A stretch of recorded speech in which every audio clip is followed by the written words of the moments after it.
अभी हम लोग एक्सेल का एक टॉपिक डिस्कस कर रहे हैं जो कि अनप्रोटेक्ट शीट के नाम से फेमस है। इसको हम लोग एक्सेल में हैकिंग भी कह सकते हैं। जैसे अगर आपने एक्सेल की शीट में कोई पासवर्ड लगाया, राइट क्लिक करते हैं, शीट पे जाकर के प्रोटेक्ट शीट चूज करेंगे। आप अपने अकॉर्डिंग आप जो भी चाहें वो पासवर्ड डालेंगे, अगेन एंटर करेंगे तो री इंटर पासवर्ड का ऑप्शन आएगा।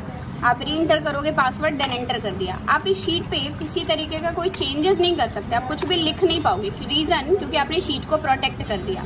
हालांकि इसकी हमें बहुत जरूरत पड़ती है जब हमारे पास डेटा ऐसा हो जो बनाने में काफी टाइम लग रहा हो, तो हम लोग शीट को प्रोटेक्ट करके ही रखते हैं। लेकिन इन केस अगर आपको पासवर्ड भूल गए तो फिर आप दोबारा इसको रिकवर कैसे कर पाएंगे।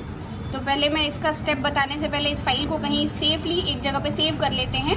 फाइल में गई मैं, सेव एज चूज किया, लोकेशन मैंने डेस्कटॉप डाल दिया और यहाँ पे इस फाइल का मैंने एक नाम दिया प्रोटेक्शन। नाम आप कुछ भी रख सकते हो, जरूरी नहीं आप भी प्रोटेक्शन फाइल ही रखें। यहाँ पे मैंने प्रोटेक्शन नाम का फाइल रखा है। मैं आपको पहले दिखा दूं कि प्रॉपरली इसमें एक्सटेंशन लगा, इसमें प्रॉपरली जो मैंने पासवर्ड लगाया है वो लगा हुआ है। यहाँ पे प्रोटेक्शन वाली फाइल बनी हुई है। आपने इसको डबल क्लिक करके ओपन किया। ओपन करने के बाद थोड़ा सा टाइम ले रहा है। अगेन एक्सेल ओपन करके यहाँ पे अपने प्रोटेक्शन वाले फाइल को चेक कर रहे हैं कि क्या ऑलरेडी इसमें पहले का प्रोटेक्शन है या नहीं है। यहाँ पे देखिए टाइप करोगे आप कुछ भी नहीं ले रहा है। रीजन कह रहा है ये फाइल क्या है, प्रोटेक्टेड है। पहले आप अनप्रोटेक्ट करोगे तभी ये फाइल में आप कुछ टाइप कर पाएंगे। अगेन इस फोल्डर को, ये जो एक्सेल का फाइल था, इसको मैं किसी दूसरे लोकेशन पे रख रही हूँ। न्यू फोल्डर में एक मैंने फोल्डर बनाया डेस्कटॉप पे और इस फाइल को उठा करके इसमें डाल दिया। मैंने इस प्रोटेक्ट वाली शीट को उठा करके इसमें डाल दिया ताकि जो हम स्टेप करने वाले हैं वो एकदम प्रॉपर उसी लोकेशन पे हो रहा हो। ठीक है, ये वाली प्रोटेक्ट शीट उठा करके हमने डाल दी न्यू फोल्डर में। ठीक है, यहाँ पे हमारा फोल्डर है। अब हम लोग स्टेप करने वाले हैं कि कैसे आप फाइल को अनप्रोटेक्ट करेंगे। तो सबसे पहला स्टेप ये है कि आपका जो फाइल है उसका एक्सटेंशन दिखना चाहिए। ये जो आपको दिख रहा है .xlsx, ये दिखना चाहिए। इन केस अगर ये नहीं दिख रहा होगा तो आप क्या करेंगे, व्यू में जाएंगे और व्यू में यहाँ पे एक ऑप्शन मिलेगा आपको फाइल नेम एक्सटेंशंस का। आप इसको अनचेक और चेक करके दोबारा अनचेक करते ही एक्सटेंशन हट गया है, चेकड करोगे तो वापस इसका एक्सटेंशन आ जाएगा। फाइल को सेलेक्ट करोगे, राइट बटन क्लिक करोगे, रीनेम ऑप्शन पे जाओगे आप और इसके एक्सटेंशन को हटा करके यहाँ पे आप लिखोगे .zip।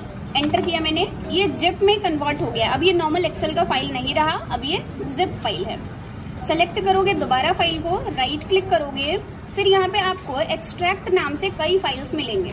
अगर आपके सिस्टम में सिर्फ यहाँ पे एक्सट्रैक्ट फाइल्स है तो फिर आप एक्सट्रैक्ट फाइल्स कर सकते हो। अदरवाइज अगर एक्सट्रैक्ट हियर है तो फिर आप पहले चूज करेंगे एक्सट्रैक्ट हियर को। इस पे क्लिक करते ही ये 4 छोटे छोटे फोल्डर्स में डिवाइड होकर के आ जाएगा।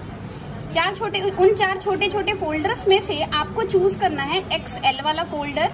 देन आपको जाना है एक वर्कशीट्स वाले ऑप्शन में, वर्कशीट्स का फोल्डर चूज करेंगे। देन एक्सएमएल की कोडिंग मिलेगी। एक्सेल के बैकग्राउंड में जो कोडिंग हो रही होती है वो एक्सएमएल में होती है। आप इसको सेलेक्ट करोगे, राइट क्लिक करके नोटपैड में ओपन करोगे। नोटपैड में इसलिए ओपन करेंगे क्योंकि नोटपैड में बाकी जो कोडिंग्स होती हैं वो नोटपैड में की जाती है, जैसे HTML, CSS या बाकी किसी की बहुत सारे अलग अलग लैंग्वेजेस की कोडिंग की जाती है।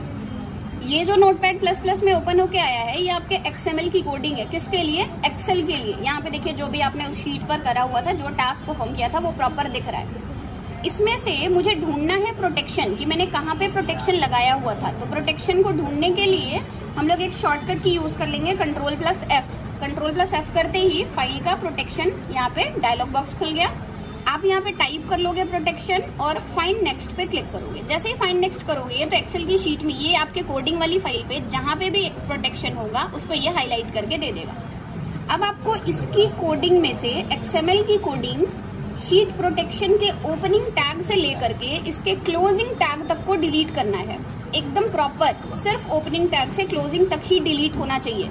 अगर आप एक्स्ट्रा डिलीट कर देंगे तो ये पूरी तरीके से रॉन्ग हो जाएगा। वहां पे ओपनिंग टैग था और ये आपका यहाँ पे क्लोजिंग टैग है। चूज करके कीबोर्ड से आप डिलीट बटन प्रेस करेंगे।